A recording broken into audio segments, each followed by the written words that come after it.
Hi guys, welcome back to our YouTube channel. So in this video tutorial, I'm going to show you on how to redeem EA Sports FC 24 beta code. So the first thing that you'll need to do is to open your web browser and then type at www.ea.com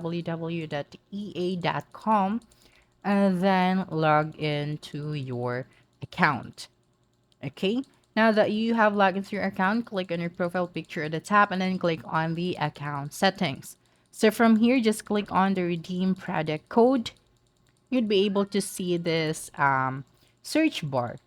So of course, the code looks like this.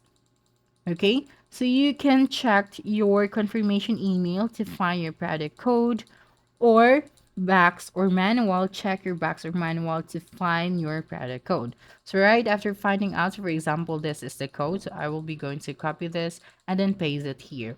So when you click on next, you would be able to redeem the product code. Okay, so that's it. Don't forget to subscribe to our YouTube channel for more video tutorials in the future. Bye bye.